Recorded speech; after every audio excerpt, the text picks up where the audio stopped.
ხმაური იყო დღეს გორში სეტყვისაგან დაზარალებული ზარდიანთკარის მერეთის კარვის კოშკასა და გუგუტიანთკარის მოსახლეობა ადმინისტრაციის შენობასთან საპროტესტო აქციებს მართავდა. ისინი ხელისუფლებას კომპენსაციებს სთხოვენ. დაზარალებული გლეხები ამბობენ, რომ ნალექმა მოსავლის 90% გაანადგურა. მათივე თქმით, ნაკვეთების მოსავლელად ბანკიდან სესხი აიღეს, თუმცა განადგურებული მოსავლის გამო სესხის დაფარვას ვეღარ შეძლებენ. მოსახლეობის ინფორმაციით სოფლები წინა წელსაც დაისეტყვა, თუმცა მათ დახმარება არ მიუღიათ. ისინი შიშობენ, რომ კომპენსაციებს წელსაც ვერ მიიღებენ. ამიტომ იძულებულები არიან აქციები პერმანენტულად გამართონ. Ჩარშანაც იყო ზარალი, დათვალეს, კომისიამ ყველაფერი კარგად აღწერა და არავის არაფერი არ მისცეს და იგივე ის რო არ მოხდეს, იმიტომ ჩამოვედით ეხლაც. როგორც ჩარშანი იყო ტყილი დაპირებები, მე მგონი წელსაც ეგრე იქნება. სეტყვამ სტიქიამ დაგვიზარალა ბაღები, ხილი. მერეთი ზარდიანთკარი კოშკა გუგუტიანი ჩვენ ზარდიანთკარელები ვართ და მოვედით დახმარებისთვის. მოვიდეს მთავრობა დაგვეხმარონ, ნახონ ბაღები და შეამოწმონ და იმის მიხედვით დაგვეხმარონ. ვითხოვთ კომპენსაციას, ვისაც როგორ დაუზარალდა ბაღები და იმის მიხედვით დაეხმარონ სულ ყველას. ანუ იცით რა მე. გორის ადმინისტრაციის შენობასთან ოპოზიციური პარტიების ლიდერებიც იმყოფებოდნენ, რომლებმაც შექმნილი ვითარება ხალხთან ერთად გააპროტესტეს. როგორც მათ განაცხადეს, ხელისუფლებამ მოსახლეობის მოთხოვნებზე დროული რეაგირება უნდა მოახდინოს. წინააღმდეგ შემთხვევაში პერმანენტული აქციები დაიწყება. მოსახლეობას მუნიციპალიტეტის გამგებელი დავით ონიაშვილი შეხვდა, რომელიც მათ დახმარებას დაუპირდა.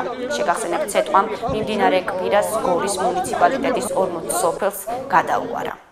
ახლა ხარი რომ დაგიჭირეთ არჩევნებზე. აი ბატონო, მაგრამ ერთ დღეში ქვეყანა შენდება. აი ზუსტად ვპირდებოდი, აი ნახარი იქნება ხუთილარი. გადავდგებით დღეს თქვენ პრობლემა შეშველება.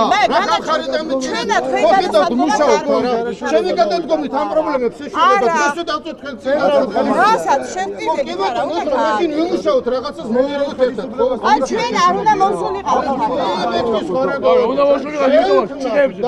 მე მოგდე. ჩვენ არ უნდა თვითონ უნდა მოსულიყვნენ ესე ჩვენ კი არ უნდა თვითონ უნდა მოსულიყვნენ და ეკითხეთ ჩვენი ამბავი. ადგილობრივ ბიუჯეტს, რა თქმა უნდა, ამისი არც პროგრამაში გვიზის, არც საშუალება არ აქვს, რომ ჩვენ ანაზღაურება მოვახდინოთ. ჩვენ შეგვიძლია შემოდგომლობა გავუწიოთ, არ ვიცი ჯერ რა ციფრებზე გავალთ. რამოდენიმე სახის შეიძლება დახმარება გაკეთდეს და ეს წინასწარ ძნელი ამისი თქვა. ყველა შემთხვევაში მონაცემები უნდა გადაიგზავნოს ცენტრალურ ხელისუფლებაში.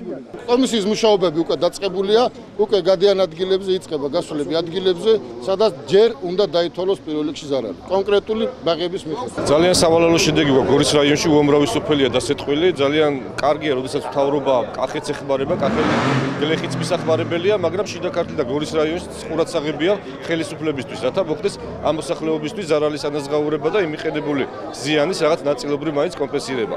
ამას მოუწოდოთ ხელისუფლებას, რომ უფრო გულისხმიერად მოუკიდოს ხალხის პრობლემებს. სამწუხაროდ დღეს არც ერთი მაღალი თანამდებობის პირი არ ჩამოვიდა.